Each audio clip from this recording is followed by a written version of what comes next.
Okay, greetings everyone. Welcome to the Dark Diaspora Africa Renaissance channel. I'm your host, Ego, and I have a special guest today on the show. His name is Okenwa Nwosu, and hold on, and he's speaking today, or is calling in today from the United States, Maryland. He's the chairman of Lower Niger Congress, USA. Uh, and I brought him on, and he's kindly accepted my invitation to come and speak about the establishment, their mission, their cause, and where they hope to be for Nigeria going forward. So, thank you very much for coming on the show. And for the purpose of our viewers, if you could just give a little background as to who you are and what LNC is. Okay, as you had mentioned, my name is Dr. Okenwa Nwosu. I'm a medical doctor. I've been specifically, I'm a surgeon. I'm Nigerian and been outside the country for quite a while, on and off. I left Nigeria immediately after the Civil War in 1970. By the way, I'm a veteran of the Nigeria-Biafra Civil War. After that, I left to come to the United States to resume my studies. I returned to Nigeria again in 1982 with my young family and went to live in my village in Igbo, Agota local government of Anambra State.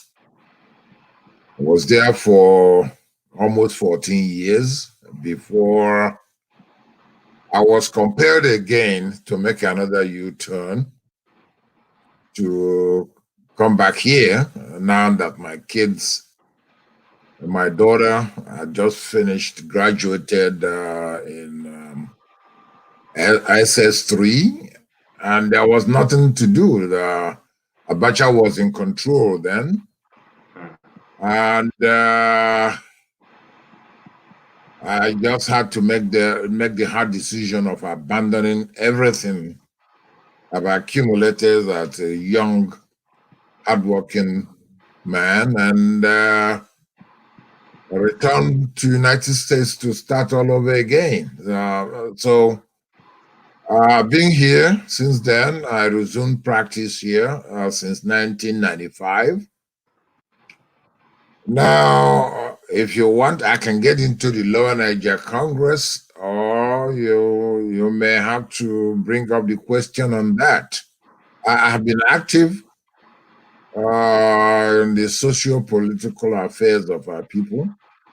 Even when I was in Nigeria, when I returned in 1982, I was I had my feet wet in the politics of the time. At that time, I was leaning on the side of NPN, which I work within the party ranks. I didn't run for any posts.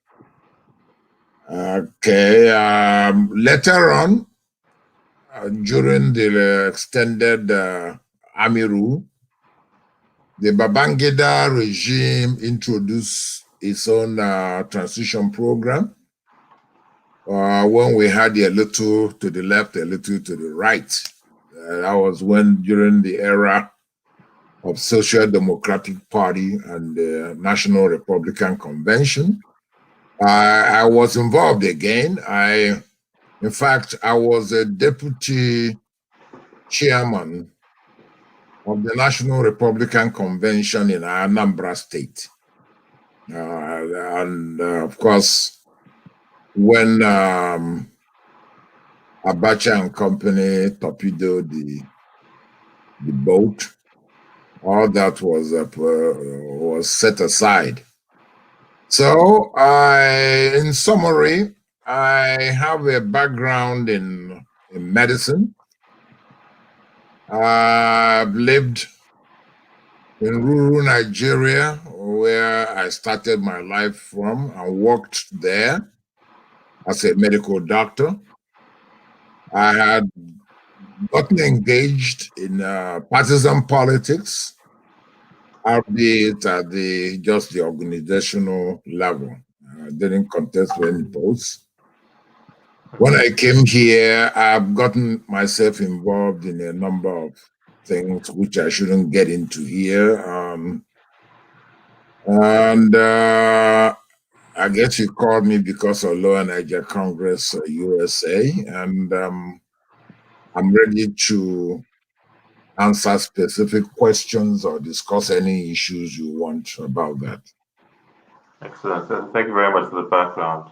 Okay, now who are the Lower Niger Congress? Well, the Lower Niger Congress is a self-determination platform, which was actually set up in Nigeria. The USA suffix and the LNC we practice over here is just an extension of the home-based Lower Niger Congress.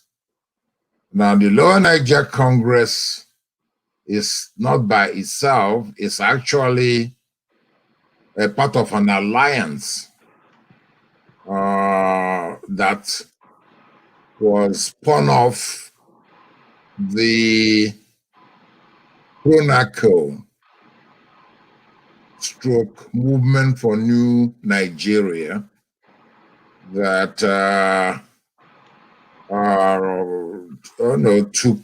took off at the later stage of the military regime. But after the military regime, of course, it got more teeth. Instead of being pro-NACO, it was transitioned into the Movement for New Nigeria. And Lower Niger Congress is a partner with interest to the geopolitical area called the Lower Niger. And again, the Lower Niger, for clarity, comprises the former Eastern and Midwestern region. There are other components to the Movement for New Nigeria, the Yoruba angle, the Middle Belt, and even the North had a representation in that movement. Specifically, the Lower Niger Congress has only one issue in mind, which is to assure or restore the self-determination rights of the indigenous peoples of the Lower Niger. You know, as indigenous people whose ancestors owned the land that is today called the Southeast and South-South geopolitical zones. We are not deprived of our rights to retain full sovereignty of our ancestral lands. According to the United Nations proclamations, which we may not need to get in here, but we have a right to exercise sovereign right over our ancestral lands. What we have today in Nigeria is a unitary government. Unitary government where somebody stays in a location and decides what happens through the length and breadth of the country, which is wrong. But this is not what democracy is supposed to be. The constitutional democracy we copied is patterned after the United States.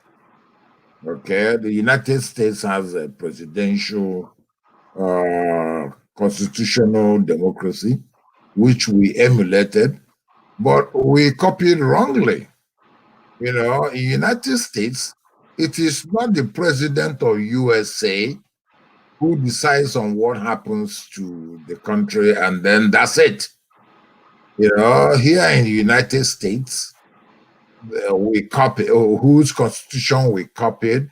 There are three components. There are three components in government: the presidency or the executive. We have the legislature or the Congress, and then we have the judicial, which is headed by or implementized by the Supreme Court. And each of these three components has this role carved out. You know, if you recall, in the run-up to the last general elections, that's this past 2019 general elections, the presidency, out of his own wisdom or stupidity, sent the Chief Justice of Nigeria packing in the run-up to the election, knowing fully well that in Nigeria, no election ends up without going through the court system. So you take away interfere with the very essential component of the government by sacking the Chief Justice while you are getting into a major activity like an election, only to, or knowing too well that at the end of the day, you'll manipulate the outcome and then have the court ratify that you won. You know, in other words, we wrote down the principles, or we adopted the principles of constitutional democracy, presidential style. But that's not what we practice in Nigeria. In Nigeria, we practice autocracy. We practice autocracy and we practice unitarism. When I say unitary, let me refer you, I first came to the United States in 1970. And so when you really add up the exposure, or the total exposure I've had in this country, spans about almost half a century. Okay, so it's been a while in terms of knowing what, so I know what goes on here. A state functions autonomously or semi-autonomously. The only thing that states concede to the federal government may be the currency, the control over the military, control over the national parks. That's where the large chunks of land are kept aside for future generations, and things like that. But you come to Nigeria, we're supposed to be running a federal government. You find that somebody can stay in his house and take over the entire government, and then even decide what happens in all the 36 states in the country. So I guess I'm kind of drifting, but this is just to show what informs the Lower Niger Congress conviction that restoration of the sovereign rights, the inalienable right of the indigenous people to have sovereign rights over their land, is the mantra of what we do. And we believe that there is no way we can solve the problem of Nigeria without making sure that the constituents and the stakeholders of the country are acknowledged as the real owners of the land and not an imaginary federal government that is actually not federating. I was going to actually mention that. Obviously, you did bring to course that the constitutionalization of the country is wrong. It's very top heavy, autocratic, but there hasn't been real federalism in the whole country for quite some time. So my question now is then: is there a kind of compromise that an organization like Lower Niger Congress would adhere would accept, i.e., that so when you say self-determination, does that mean to ensure the true federalism of the country or secession? Because some people might think it's either or they might not be too clear as to which line you do stand on. Well, we have been dealing with this issue since I joined the Lower Niger Congress. I wasn't a founding member at all. I joined Lower Niger Congress in 2015 after the fiasco that brought Buhari into power in Nigeria. I thought that so everybody has to take a stand one way or the other before we can get a good handle on what's going on in the country. Now, about compromise is fine. Any country that can survive must understand that no faction or no side can get everything it wants. There must be compromise. There must be give and take. Now, in case of Nigeria, take me for example, as an Igbo man, as a native of Igbo in Anambra State. You begin to see a scenario where somebody who never even bothered to make any effort in life, in terms of going to school, learning a trade, and actually putting up some man hours of work, running some kind of a business establishment where you control payroll, you pay other people so that they can eat. There are people like that there are a lot of people in power in Nigeria who never had any experience, especially in the north. They didn't go to school to learn anything. They haven't acquired any skill. The other thing is that they have a name. They have a name, and some of them have gone on pilgrimage to Mecca and acquired the title of Al-Hajj. He has gone on Hajj. That's basically what it is. So you now have access many times over. Someone like me, I spent most of my young adult life learning a trade, going to school, learning a trade. And when I had to put in my job in society, I went home to work, actually do some real work that people could assess and evaluate.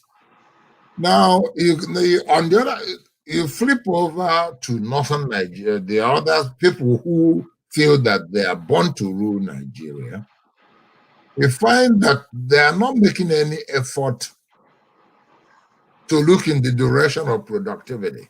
So the issue of compromise becomes a little tough. Now, whether we want secession outright or something in between, there are already people who positioned themselves to the left of the LNC. That's the likes of the MASOB, the IPOB. Those people, for whatever reasons they have, they want out. I mean, it's not only that they want out of Nigeria, they already believe that the nation they want to live in is already existing. It was just defeated temporarily during the Civil War, and they just wanted to be reactivated. The Lower Niger Congress take is a little different. Where we are talking about what we see today. We see a Nigeria that is not working.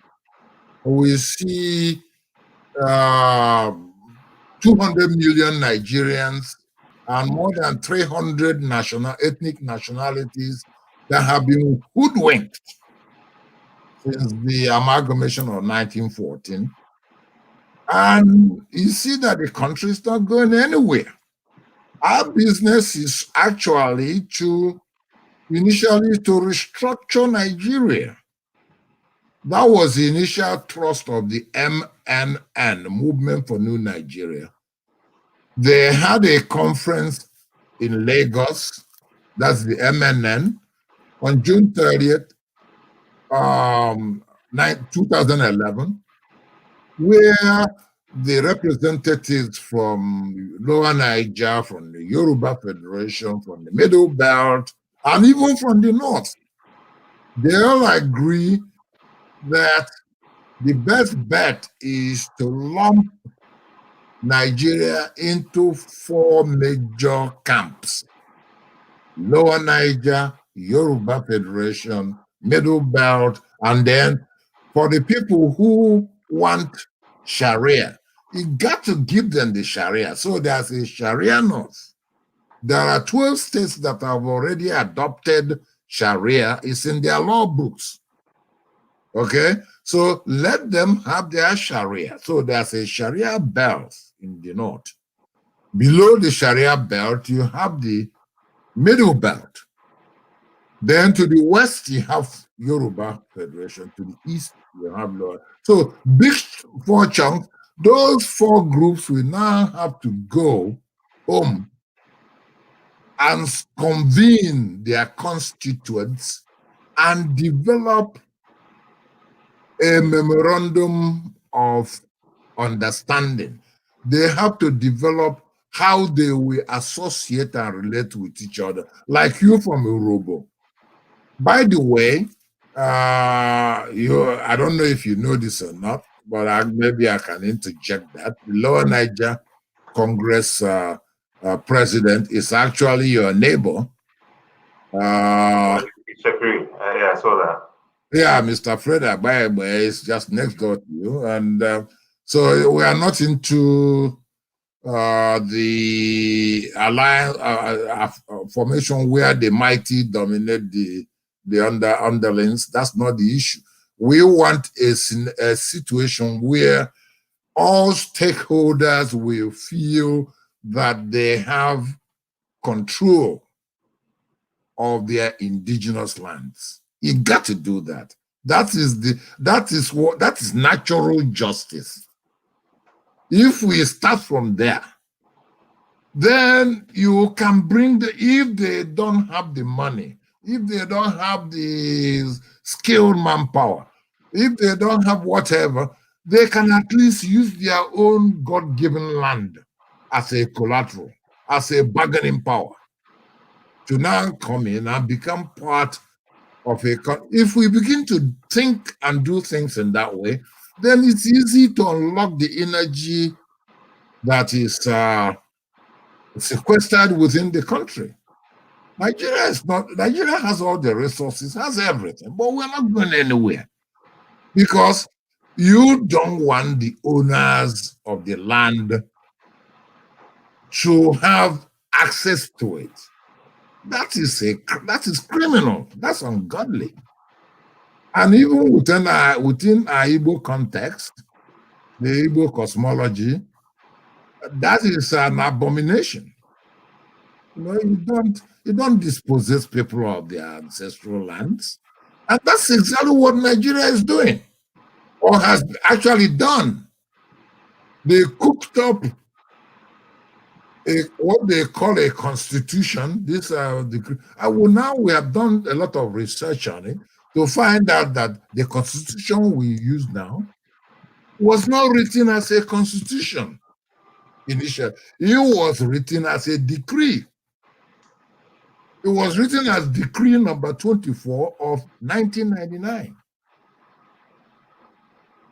So that decree is under Obasanjo that decree all of a sudden started to answer a constitution.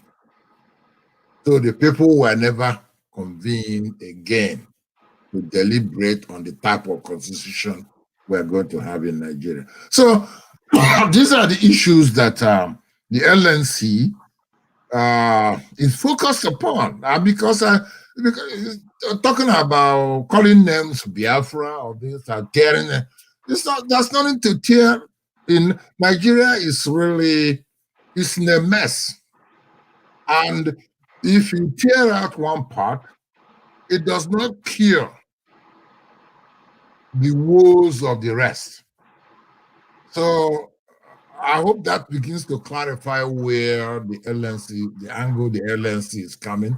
We want a more holistic solution so that we can start the development of Nigeria or that geopolitical territory in earnest. Just yanking one component away at a time, it doesn't make sense. It's not going to work even, because it will bring greater instability and it may even get unnecessary violence. But if the ethnic nationalities will now come and say unitarism has failed us, we can see that we are not going anywhere. The economy is sinking. Now, insecurity. You can't drive on the roads anymore. So the unitarism has failed. So the LNC is proposing, let us go and find an amicable route to devolving the country. And we have our maps, we have the roadmaps stated. I mean, we have done a lot of homework, as you can see. And we believe that the majority of the people are beginning to look seriously in the direction of the LNC. Our presentations are very well received here in Washington, D.C. We have interacted very closely with the Congress of the United States. Last year, on 2 or 3 occasions, we interacted with the Congress, U.S. Congress. We interacted with the Senate roundtable, and we even participated in the International Religious Freedom Roundtable that was organized by the State Department, where Secretary General of the Lower Niger Congress, Mr. Tony Nadi, came all the way from Nigeria and made a wonderful presentation at the Nigerian contingent of that International Religious Freedom Roundtable. And one of our resolutions, which eventually led to the change of policy, is to set for United States to appoint a special envoy, a special U.S. envoy to Nigeria to monitor, to be able to bring the people can believe in. We can do better than that. So that is what LNC is all about. Okay, thank you for that. I want to ask you, there was a 2014 confab. What's LNC's take on the outcome from that confab? The confab being when the whole nation supposedly met to determine the direction in which the country will go in terms of devolution of powers or restructuring, etc. So what was LNC's take on that? Well, let me tell you something. In terms of, let me say the history straight again. By 2014, I was not a member of LNC. Okay. But looking back, I've done all the research in the archive literature. See that the LNC was actually directly or indirectly contributory to the establishment of that conference.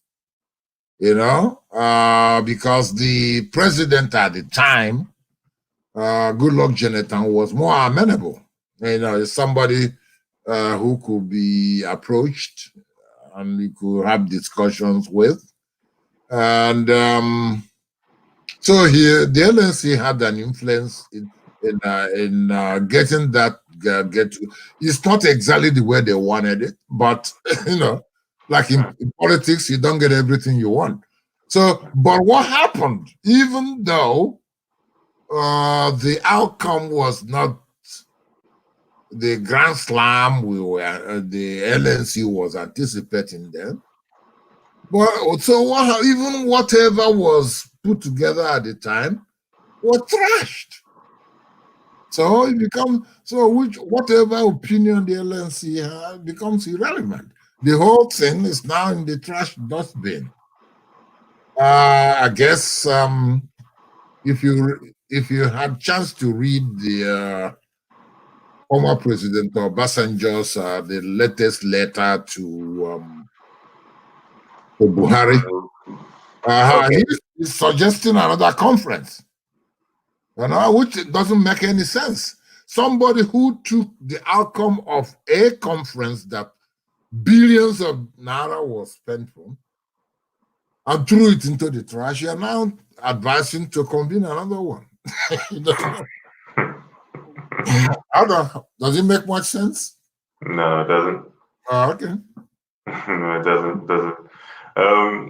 Okay, so you've articulated your mission and the cause. Where would you say you are now? I mean, obviously things in the country haven't been going too well. In fact, they've been deteriorating. Is that making your voice louder? Is that making it that you have to change course, become a bit more bolder in your demands? How has that positioned at the LNC? To say the least. You see, the core message of the LNC has actually permeated beyond what you and I can see. All you have to do is to cite some examples of what has happened in you remember when there was, I think it was in Yenagoa that I think the Pandef and the Ohanese, the Middle Belt people. The handshake across the Niger. I was going to come to that actually. Or even the handshake across the Niger. All these moves are aimed at consolidating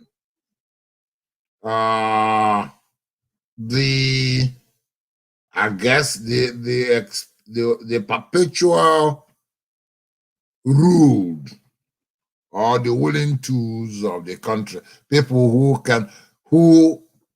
are permanently marginalized so that they can unify to have a voice. They are now gravitating toward the roadmap that have been established by the Movement for New Nigeria / LNC, which LNC is part. And it's quite simple because we want everyone in Nigeria to feel that he or she is indeed the owner of his or her fatherland. And it has not been done. So it's not a question of being more confident. We know that there are no other alternatives than for Nigeria keep sinking. We're emboldened each day. We see that there's a country like United States, United Nations, the EU, even IAU, begin to make pronouncements that point Nigeria in the direction of adopting the roadmap that LNC has laid out, fleshed out over the years. And we're at the end of the day, LNC is not a political party. It's actually, at the best, it can be a movement where LNC is not, we don't have any supreme leader. We are an ideologically driven group. Okay, so at the end of the day, it's going to be Nigerians from different constituent territories who will regroup and decide on how to govern themselves. Okay, thank you. Okay, a couple more questions. So, speaking about the North, I'm sure you would have seen the recent news of the dethronement of the Emir of Kano, Lamido Sanusi. Do you think that this introduces a change, a wind of change in the North? Is there a rift forming? Are there more sentiments towards those in the South for this drive to implement this drive of restructuring and changing the course of the country, or is this just an isolated individual? Well, my take on the Lamido Sanusi Emir, or former emir, but I mean, once an emir, always an emir, in my own reckoning, and even beyond that, Emir Sanusi is so well connected in the caliphate aristocracy that it's almost funny for anyone to come and tell me that he's being booted out of office in such a reckless manner, as so arbitrary. They couldn't even state the crime he committed. I mean, it's that, in other words, there's something fake about this whole drama. But even taking it on its face value, one can say that because of the criticisms of the Northern Way that Emir Sanusi has been making recently over the social media, some people may feel irritated, especially within the Fulani nationality movement. By the way, the Fulani nationality movement, Funan, has taken control. They are actually the ideological drivers of what's happening in the Buhari administration. Okay? These people are pure Fulani irredentists. They believe that Nigeria was given to the Fulani by Allah to reward Ottoman Danfodio, Sheikh Ottoman Danfodio, for conducting the jihad of 1804 to 1808. And they put it down in writing. It's not a question of imagining what they're thinking. They say it and they write it. That is their concept of Nigeria. Okay? And Lamido Sanusi, Emir, has been in the thick of that Fulani aristocracy that governed the Sokoto Caliphate, and he a lot of history I don't want to get into because some of them are allegations that are not proven in court in terms of his role in the murder of Akaloka, the Igbo man that was lynched and beheaded by the Amajuris in Kano, and of course the preferential treatment is given in terms of disbursement of the national money, the national largesse when he was the governor of central bank.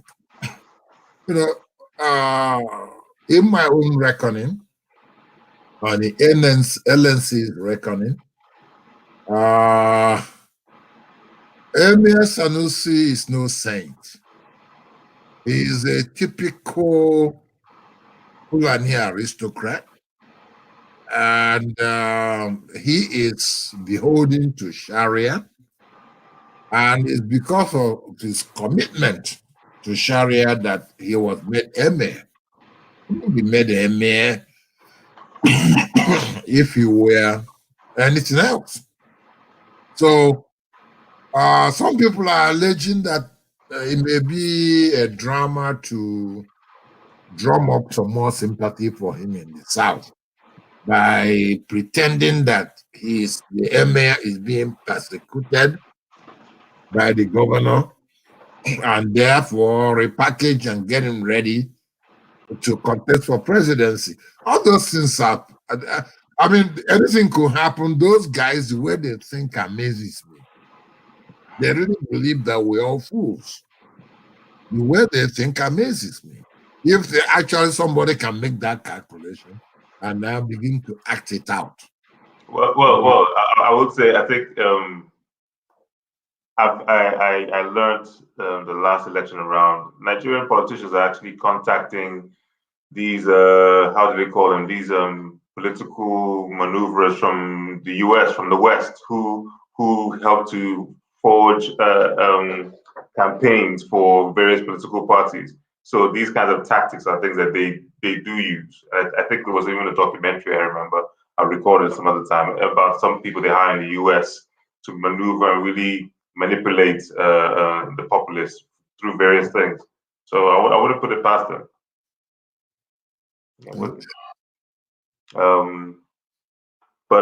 Okay.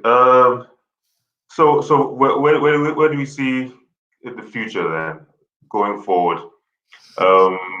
I know obviously the 2019 election hasn't seen any changes.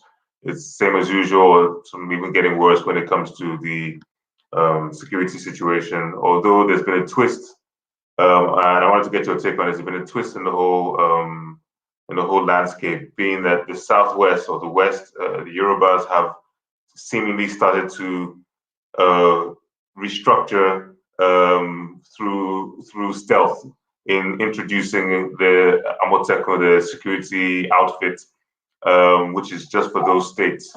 Do you think that that's the intention, and do you think it's going to start being have a multiplier effect? Well, the Amotekun you talked about is actually one of the components of a grander design to bring the status quo of unitary Nigeria to its knees. And that is the only option left. We can sit around be tolerating this unitarism indefinitely.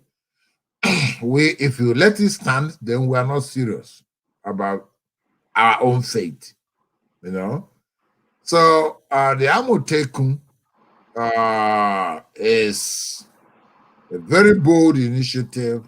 It is consistent with the doctrine of self-determination. You can't tell the Yoruba who are being slaughtered by AK-47 toting Fulani husband militia. You can't tell them that they're safe while they're being killed. The sense of self-determination means self-protection too. So they have all the right in the world to protect themselves. Excuse me. A similar endeavor is in the works. I guess I can't reveal everything on this type of interview, but the rest of the ruled in unitary Nigeria are looking favorably in the direction of replicating the Amotekun nationwide. If the Fulani and the rest of the people in the Sharia North, they can, if they like the vandalism and the banditry that is going on there, cattle rustling and everything, they can continue. I mean, they have their problem there, and we really don't want one part of the country to drag a whole 200 million people down to the trash because they want to be on top. The people who want to be on top, you're not educated, you're not skilled. And in this 21st century, and you want to rule, it doesn't make sense. So the future you asked me about, it is easy to see unitary Nigeria has come to its end. It's just a matter of time. But you know, when things happen, a lot of people may not be able to fully appreciate it or understand it because they are used to seeing one thing. You know, when you come to a country and the basic security of lives and property is not there, do you have a country? So the future is that the unitary Nigerian system has collapsed under its own weight, by implosion. Nobody overthrew it. You can't say that LNC or MASOB or the Niger Delta people, or even you go up north, even Boko Haram and all that. Nigeria is not being overthrown. Nigeria is collapsing under its own weight because it was put up in such a way that it can't stand. If you build a house without proper foundation, that house is bound to collapse. It's just a matter of time. That is what has happened to Nigeria. And the only way you understand that collapse is here already with us is that Nigeria as a country cannot guarantee its borders. It cannot guarantee the lives and properties of its own citizenry. Well, and of course, you know, the economy with the downward trend in the global oil price. I'm telling you, it's just like and then combined with the coronavirus, you know, it is an implosion waiting to happen. I really believe that Nigeria, the way it is, if you read the latest letter from Obasanjo, which I think we republished it, he said that the country is in a desperate situation, and that's why he was writing. The question is, if the country is in a desperate situation, why write to a single man? Why just write? Why write to only Buhari? Write to the rest of us. We are the people. You see, Buhari, Obasanjo is still stuck in the mindset of a military dictator, which he was. A military dictator talking to another military dictator. So, if his own calculation, all Buhari has to do is to give an order or sign a decree, and then Nigeria will start working again. It's not that way. Nigeria has gone. It's they're going to be flushed down a drain. It's in the process of heading out to the sea. To disappear forever. The question is, what happens with the geopolitical space?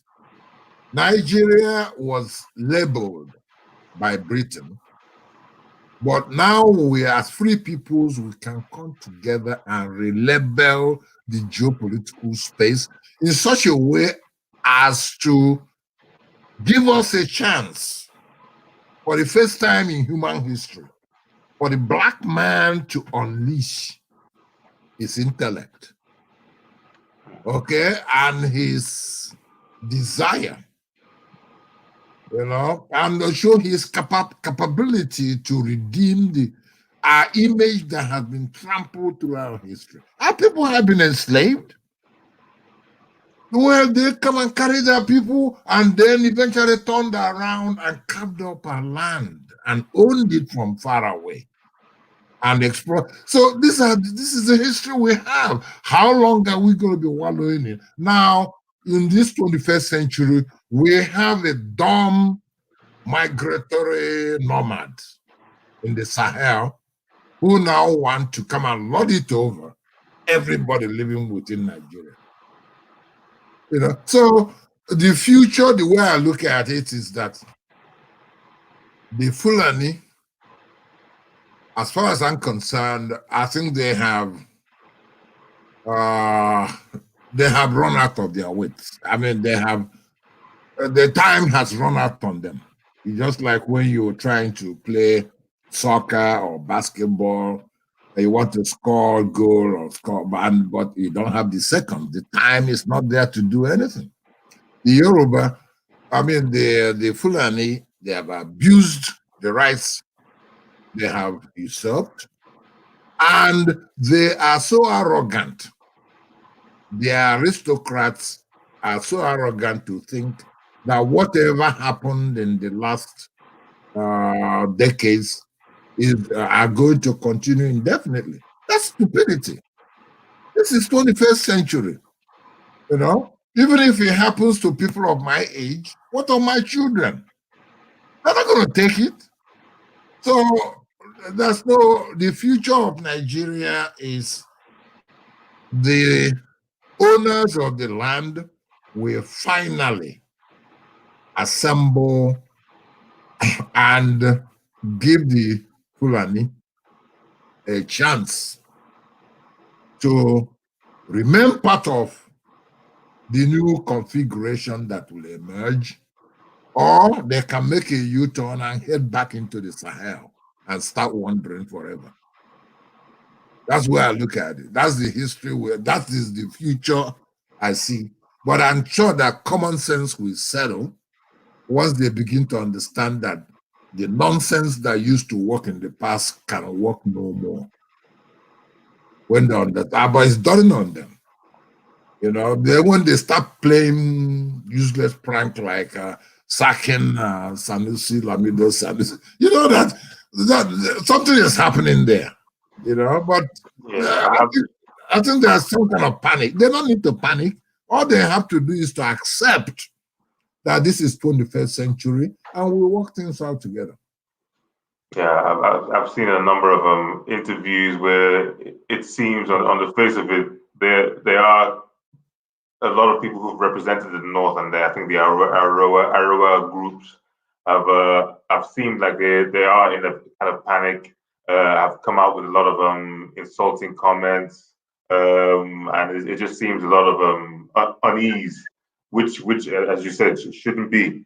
And then finally, I wanted to get your take on the audacious move to institute Ruga settlements all over the country. I mean, I'm sure that plays into the same kind of idea with the self-entitlement, or how would you describe it?